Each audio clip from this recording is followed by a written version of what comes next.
Caros amigos, como estamos? Tudo bem?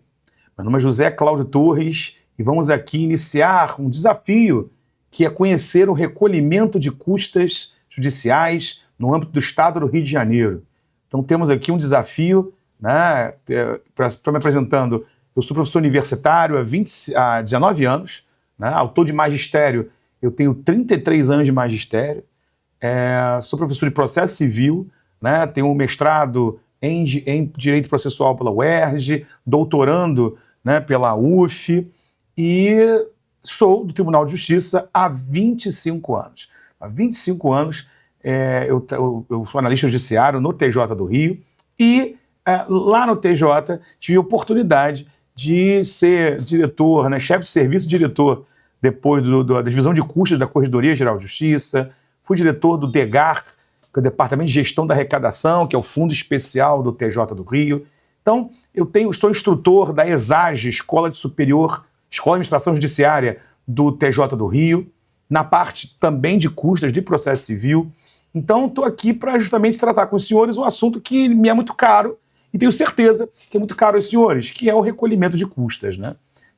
Mostrar a vocês que, em que pese pareça ser um bicho de sete cabeças, tenho certeza que vocês já tiveram ou têm problemas com recolhimento de custas, e problemas que não são simplesmente só do preenchimento de uma guia, mas que muitas vezes é o atraso, é a procrastinação de um processo.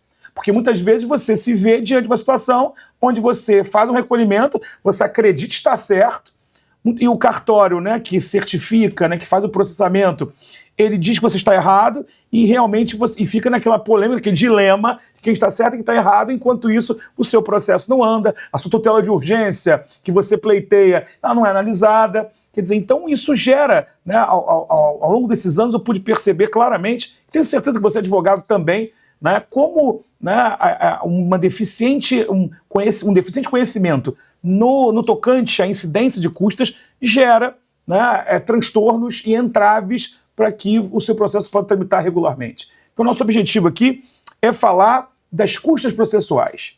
E aí, já iniciando, né, nossa saga, nossa jornada, quando eu falo em custas processuais, né, esse termo, custas processuais, ele é o gênero do qual você tem várias espécies.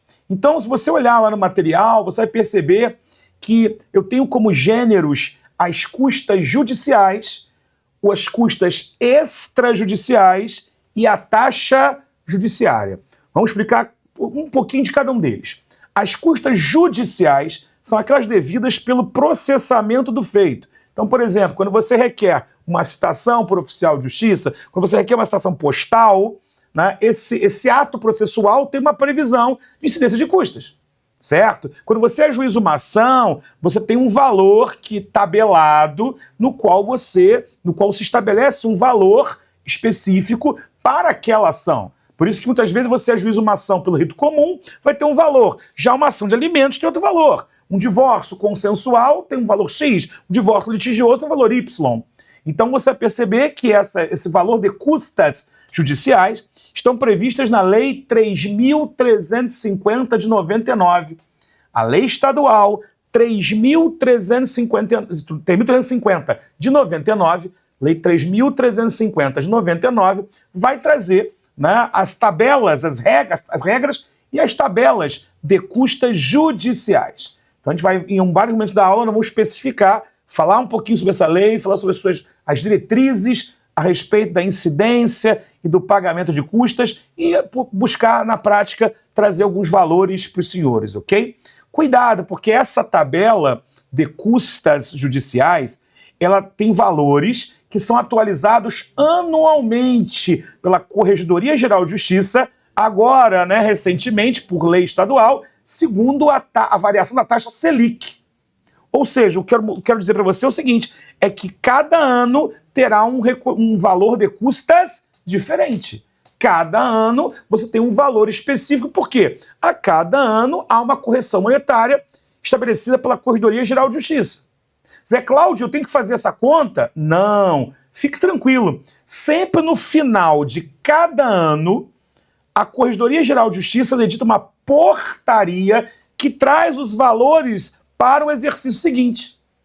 Esse ano, de forma específica, como houve, né, a mudança do fator de correção monetária das custas judiciais, então, na verdade, lá em março deste ano, de 2025, foi editada uma nova portaria de custas. Mas isso foi excepcionalmente, porque, em regra, sempre ao final do ano, lá para dezembro, né, se edita, o Corregedor-Geral de Justiça, ele edita uma portaria e essa portaria traz os valores atualizados para o ano seguinte.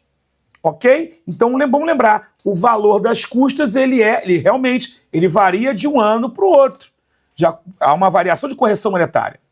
E por que eu estou explicando isso? Simples, porque às vezes você é advogado, lá no recesso, né, que é aquele recesso, né, de 20 de dezembro a 6 de janeiro, você muitas vezes não pode mais ajuizar ações, não pode mais distribuir. Então o que você faz? Você quer recolher custas antecipadamente para aquelas ações que você vai ajuizar a partir de janeiro. Não, cuidado com isso, não faça isso. Por quê? Porque quando você preenche a grade, quando você paga as custas em dezembro, o valor é um. Mas quando você vai ajuizar a ação em janeiro, o valor é outro. E aí tem que lembrar, né, que as custas são devidas, no tocante ao seu valor, pela data do ajuizamento da ação. Então você está ajuizando a ação em 2025, ora, você tem que pagar custas relativas ao ano 2025. Entendido isso? Então, primeiro, acho que é importante esses alertas para que você não erre. Ah, Zé Cláudio, e se eu paguei custas em 2025 e ajuizei a ação em 2026? Provavelmente o cartório vai certificar que seu recolhimento está menor. E você vai ter que complementar pela diferença entre o valor de 2025 e 2026. Entende isso? Então, esse é um ponto importante, você não pode errar, né? Para a gente não começar o processo mal, não é isso? Porque você está ajuizando a ação, né? Você está apresentando a petição inicial e já com erro de recolhimento de custas, complica, né? Tudo bem? Bom, eu também tenho as custas extrajudiciais, não é isso? Extrajudiciais. Bom, mas o que é isso? São os chamados emolumentos, são custas pelos atos praticados pelos serviços notariais de registro. Já ouviu falar disso? Artigo 236 da Constituição. São serviços que, na verdade, não integram o judiciário, não fazem parte do judiciário. Zé Cláudio, mas eu tenho que saber disso por quê? Simples, querido, você tem que saber disso por quê? Porque existem dois atos extrajudiciais que são praticados em todos os processos judiciais, que são os atos do registro e da baixa. E, consequentemente, eles vão suscitar também o recolhimento na grerge de custas extrajudiciais. Quando eu for depois montar a grerge com você, você vai ver exatamente o que eu estou falando. Tudo bem? Tranquilo? Muito bem. Além disso, eu tenho a taxa judiciária, o temor dos advogados, que geralmente é o valor mais caro, né? Então, a taxa judiciária está prevista no Código Tributário do Estado do Rio de Janeiro, que é o Decreto-Lei 5 de 75. Ok? Zé Cláudio, e qual é a variação dela? Calma, ela trabalha com percentual. Então, hoje, o percentual é de 3% do valor do pedido. Então, se eu pedir 50 mil, né, eu vou ter que pagar 3%. Não é isso? Então, 10%, é só fazer a conta, né? É 5 mil, 1% R$500, 3% R$1.500. Ok? Então, esse é o valor da taxa judiciária no exemplo que eu dei. Zé Cláudio, então, mas é sempre 3%? Não. Essa é a regra geral, que está lá no artigo 118 e 119 do Código Tributário do Estado do Rio de Janeiro. Ok? É lógico que depois, ao longo das aulas, eu vou te explicar que existem outras regras de incidência e cálculo da taxa judiciária. Zé Cláudio, eu tenho que recolher concomitantemente as custas? Sim. Você vai perceber, quando a gente for montar daqui a pouco a grerge, né, a guia de recolhimento de custas de uma petição inicial, você vai perceber exatamente isso. Ok? Vai perceber exatamente que eu tenho aqui a necessidade de recolher tanto custas judiciais, como as custas extrajudiciais pelos atos do registro da baixa e a taxa judiciária. Depois eu vou te explicar que, excepcionalmente, a taxa judiciária pode ser de 2%, mas a regra é 3% do valor que você está pedindo. Tudo bem? Agora, tomar esse cuidado. Eu dei o exemplo ali do valor de 50 mil, né? Então a taxa, calculando 3%, é 1.500. certo? Mas cuidado, porque hoje nós temos o que a gente chama, lá no artigo 133 do Decreto-Lei 5 de 75, que é o Código Tributário do Estado do Rio de Janeiro, eu tenho o chamado taxa judiciária mínima e a taxa judiciária máxima. Como assim? Não estou entendendo. Se 3% do valor do pedido, que você está calculando, der abaixo de 427,57, que hoje, no ano de 2025, é a taxa judiciária mínima, você vai recolher 427,57. Então, por exemplo, você está pedindo 10 mil reais. Né? É só fazer a conta, né? Mas não gosto de fazer conta. Meu amigo, você faz conta para calcular honorários. Então tem que saber fazer conta, não é isso? Então 10 mil reais está pedindo. Né? 10% é R$1.000. 1%, R$100, certo? 3%, R$300. Zé Cláudio, eu vou pagar R$300? Não, você não vai. Por quê? Porque toda vez que você calcula a taxa judiciária, calcula 3% do valor do pedido. Se deu abaixo da mínima, que hoje é R$ 427,57, você tem que recolher a mínima. Entendido? Da mesma forma, você calculando a taxa judiciária, 3% do valor do pedido. Se esse valor ultrapassa 80.763,60, então vou recolher a máxima, que é 80.763,60. R$763,60. Entendido isso? Vou deixar isso bem claro. Então, eu tenho, na verdade, na taxa judiciária, parâmetros mínimos e parâmetros máximos. Um valor mínimo e um valor máximo. Então, 3%, se fez a conta, deu abaixo de 427,57, tem que recolher a mínima, que é 427,57. Eu calculei 3% do valor do pedido. Deu 90 mil. Vai pagar 90 mil? Não, porque a máxima é 80.763,60. Tudo bem? Também os parâmetros mínimos e máximos vão variar de ano para ano. Ok? Pô, Zé Cláudio, mas eu tenho que pagar custos judiciais e taxa judiciária? Isso não é bis in idem, não? Isso não é ilegal, não? Não, né? O Supremo Tribunal Federal já teve a oportunidade de se manifestar em relação a isso, tanto aqui no Rio de Janeiro como em outros estados. E ele diz o seguinte, tanto as custas quanto a taxa judiciária têm natureza tributária, ou natureza de taxa. Então, se é um tributo, se tem um fato gerador diferente, podem ser cobrados cumulativamente. No caso aqui do Rio de Janeiro, já te adianto, as custas judiciais têm a ver com o processamento do feito, tem a ver com os atos cartorários, com os atos praticados pelos serviços, né, cartorários e pelos auxiliares da justiça, como oficial de justiça. Ok? Já a taxa judiciária, não. Se você olhar o artigo 112 do Decreto-Lei 5 de 75, que é o Código Tributário do Estado do Rio de Janeiro, o fato gerador qual é? É a atuação do magistrado e do membro do Ministério Público. Então, por terem fatos geradores diferentes, é perfeitamente possível serem cumulados, ok? Sem problema algum. Tranquilo? Agora, sempre lembrar, né? As custas e a taxa judiciária, eles têm que ter, para poder serem cobrados, tem que haver o quê? Previsão legal. Tem que estar na lei. Como assim? Não estou entendendo, Zé Cláudio. Vamos dar exemplo? Vamos lá. Zé Cláudio, quero oferecer uma exceção de pré-executividade. Muito comum lá no âmbito da execução fiscal. Zé Cláudio, tem custas? Não. A lei não prevê custos. Se não prevê custos, não posso cobrar. Mas o Código Tributário do Estado do Rio de Janeiro, no artigo 113, parágrafo único, ele prevê taxa judiciária relativa à exceção de pré-executividade. Então aqui é um exemplo, né? Então esse mecanismo da exceção de pré-executividade, ele não suscita custos por falta de previsão legal, mas suscita taxa judiciária. Então as custas e a taxa judiciária como espécies tributárias, tendo natureza de taxa, evidentemente que elas só podem ser cobradas onde houver previsão legal. Tudo bem? Conseguiu entender isso? Muito bem.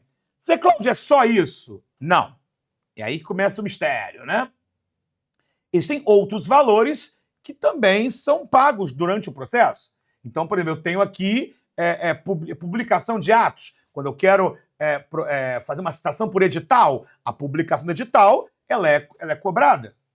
Aí são custas? Não, são despesas. Qual é a diferença de custas e despesas? É que custas, taxa judiciária, tem que ter previsão legal, porque tem modalidade tributária, constitui taxa. As despesas não. O objetivo aqui é remunerar pelos serviços prestados.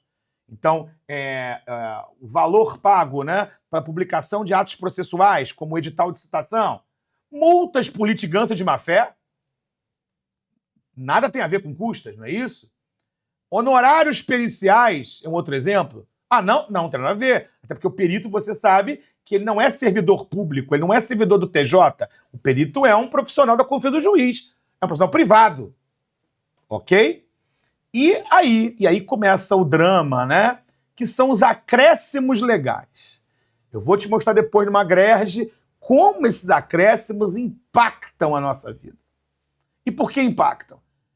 Você soube, ou deve ter tido ciência, que já existiu, desde 86, existia um acréscimo de 10% que se pagava em favor da CAARG e do IAB, Instituto de Advogados do Brasil. Zé Cláudio pagava. Então você pagava, além das custas, pagava esse acréscimo de 10%, 9,3% ia para a CAARG, 0,7% para o IAB. Pagava, né? Pagava, porque usei o verbo no passado. Por quê? Não paga mais. Ah, não? Não paga mais. Né? O Supremo Tribunal Federal, no ano passado, entendeu, né, pela inconstitucionalidade desse acréscimo. Então, desde janeiro deste ano, você já não paga mais esse percentual, esse acréscimo de 10% em favor da CAARG e do IAB. Tudo bem? Ah, que bom, Zé Cláudio. Então agora eu não pago, eu tô livre de menos de 10%, né? Mais ou menos, querido, porque infelizmente a sanha legislativa é grande, né? E por que eu tô falando isso? Porque surgem no horizonte fundos. Que fundos, Zé Cláudio? Acréscimos que você paga na grerge que são revertidos a fundos das mais diferentes formas. Então, por exemplo, quando você paga emolumentos, né, que eu vou te explicar na grerge, de registro e baixa, você paga 20% em favor do tribunal. Você também deve lembrar que existe um acréscimo de 8,5% sobre o valor das custas e dos emolumentos, das custas extrajudiciais, em favor do Fundiperd. O que é isso? Fundiperd, Fundo Especial da Defensoria Pública Geral do Estado. Aí também tem outro fundo, o Fundo Especial da Procuradoria do Estado. Zé Cláudio, mas tanto fundo assim? Meu irmão. Tem mais? Tem. Tem lá o Funarpen, 6% lá em favor dos registradores civis, para custear os atos gratuitos de nascimento e óbito que eles praticam. Ainda tem agora, no ano passado, foi criado, no finalzinho do ano passado, foram criados mais acréscimos para fundos que vão desde fundo especial da ALERJ, olha só, da Procuradoria do Tribunal de Contas e da Procuradoria da UERJ. Zé Cláudio, você não acha absurdo, não? Isso é uma outra questão. Eu não vim aqui para discutir filosofia, eu vim para aplicar a regra, a prática. Mas eu não vou negar, você não pode deixar de negar vocês, que é no mínimo constrangedor. Porque se você parar para pensar, olha só, 8%, né, do Fundiperd e do Funperj. Tem 17%. Aí agora eu tenho mais 6% do Funapem, 23%. E 1% para cada um desses três fundos. Querido, você paga 26% a mais em relação às custas totais. Você paga um acréscimo total de 26% em favor de fundos, com todo respeito, que nada tem a ver com o judiciário. Tá? Ah, Zé Cláudio, eu acho que é inconstitucional. Mas enquanto o Supremo não disser que lamento. Essa é a grande verdade. Né? Então você tem aqui, por exemplo, já julgados do STF, considerando constitucional o acréscimo em razão do Fundiperd e do Funperj, dizendo o seguinte, que a Defensoria Pública e a Procuradoria do Estado são atividades afins ao exercício da função jurisdicional. Tá. Até vai. Agora, fundo da Alerj, da UERJ, da Procuradoria do Tribunal de Contas, enfim, não me cabe aqui tecer comentário, só explicar a você que a regra é essa. Então, aqui no Rio de Janeiro, eu tenho, não vou negar, um acréscimo bem relevante, bem substancial, de valores que são pagos pelas partes, junto com as custas, junto com a taxa judiciária, e que revertem para fundos que não integram o Poder Judiciário. Essa é a grande verdade. Tudo bem? Beleza? Muito bem. Então, passando por aí, mas a pergunta que não quer calar, Zé Cláudio, essas custas, essa taxa judiciária, vão para onde, hein? Quem recebe isso, hein? E aí, querido, né, eu tenho duas leis antigas que eu faço menção para mostrar a você a situação atual. Que é a Lei 2524 de 96 e a 3217 de 99. São duas leis que mostram que hoje o Judiciário do Rio de Janeiro ele tem autonomia, ele tem efetiva autonomia financeira. Como assim, Zé? Simples. Salvo salários, porque salários são pagos pela dotação orçamentária do Poder Judiciário. 6% de tudo que se arrecada. Não é isso? Se arrecada a nível tributário, né? 6% pertence ao orçamento que pertence ao Judiciário. Esse orçamento é para quê? Para pagar servidor, para pagar juiz, para pagar vencimentos. Mas salvo salários, como eu falei, são pagos por previsão orçamentária, queridão, a verdade é simples. As custas hoje, aqui no Rio de Janeiro, elas cumprem o mandamento constitucional do artigo 98, parágrafo 2º da Constituição, que vai dizer claramente que as custas existem para quê? Para custear a manutenção dos serviços forenses. Então hoje, quando você vê um fórum, por exemplo, com a luz acesa, quem paga aquela luz ali, querido, são as custas. Então hoje eu fico feliz e tenho até um certo orgulho, porque participei dessa história, de dizer que hoje o Tribunal de Justiça do Rio de Janeiro talvez seja o único com total autonomia financeira. Por quê? Porque tudo que ele arrecada, isso é de custas, isso é de taxa judiciária, reverte no custeio da atividade jurisdicional. Ok? Então, são essas duas leis que deram essa autonomia financeira. Ok? Muito bem. Então, vamos começar a falar de coisas práticas. Zé Cláudio, como se recolhe, como se paga as custas? De que forma é feito isso? Bom, hoje tem um formulário eletrônico, eu vou te mostrar daqui a pouco, que é a GRERJ eletrônica. Né? Então, a GRERJ, G-R-E-R-J. A GRERJ eletrônica, se você olhar no material, está lá isso. A GRERJ eletrônica é justamente, né, o documento pelo qual você paga custas, taxa judiciária e esses demais acréscimos legais. Ah, Zé Cláudio, tem outra forma? Não, não tem. Ah, mas no passado existia. No passado, querido. O passado já passou. Ah, então, no passado, se você tem um advogado mais experiente, ele vai dizer, pô, eu pagava em dinheiro, em espécie, direto no cartório. Já houve isso? Já houve isso. Não no meu tempo, tá? Mas já houve. Eu peguei o DARJ, eu peguei a GREC, né? Que eram outros documentos que você utilizava para pagar custas. Até que, né, em 99, se cria a GRERJ. Na época, era uma grade de papel, com 3 vias, uma vermelha, uma verde e a original, que era azul, né? Esse tempo passou. Hoje a GRERJ é eletrônica. Então, como é que funciona? O pagamento. Você vai no site do TJ do Rio, tem que ser lá, não tem jeito. Você vai no site do TJ do Rio e faz o quê? Você preenche a GRERJ, eu vou mostrar a você daqui a pouco o sistema, fica tranquilo. Então, você vai abrir o sistema, vai lá preencher a GRERJ, e aí vai ser gerada uma GRERJ com código de barras, que você pode pagar via Bankline, pela internet, né, por Pix, agora é possível, ou você imprime e vai no banco pagar. Certo? Ah, Zé Cláudio, mas eu tenho que trazer, eu tenho que apresentar no processo o extrato da GRERJ paga? Eu preciso trazer o comprovante de pagamento da GRERJ? Não precisa. Se você olhar o ato normativo 8 de 2009 do TJ do Rio, ele vai dizer o que para você? Simples, ele vai dizer que, na verdade, basta você, na petição, você informar o número da GRERJ. Então, por exemplo, quando você faz uma petição inicial, lá no lado direito superior, você coloca lá, GRERJ número tal. Porque é com esse número que o cartório vai abrir um sistema interno para poder ver, junto com o arquivo de pagamento, efetivamente quais foram os valores pagos. E aí o cartório vai certificar se está correto ou não. Entendeu isso? Então não precisa juntar cópia da GRERG paga. Não precisa apresentar comprovantes de pagamento da GRERG. É só trazer o número da GRERG paga no processo. Tudo bem? Tranquilo? Bom, e aí a grande questão. Você juntou lá na petição o número da GRERG no qual você fez o pagamento de custas, e aí essa GRERG, esse número, vai ser usado pelo cartório, e o cartório vai ter a missão de certificar se os valores recolhidos estão corretos ou não.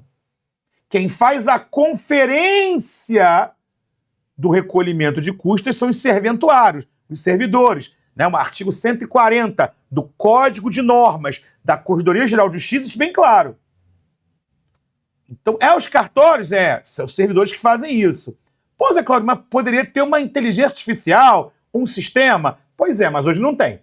Então, hoje é uma certificação, é uma conferência manual.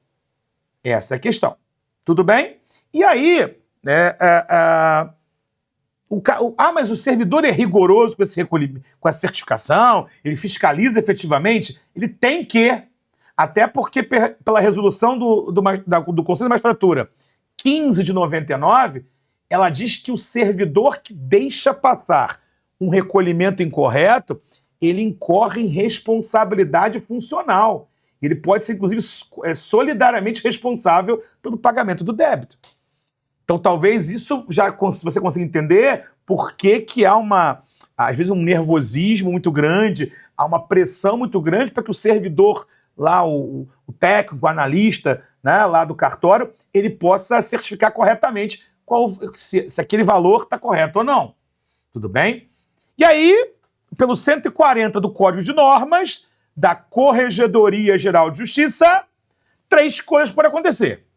A primeira delas qual é? O recolhimento está correto. Ô, glórias, né? Está correto. Né? E aí, né, o processo segue.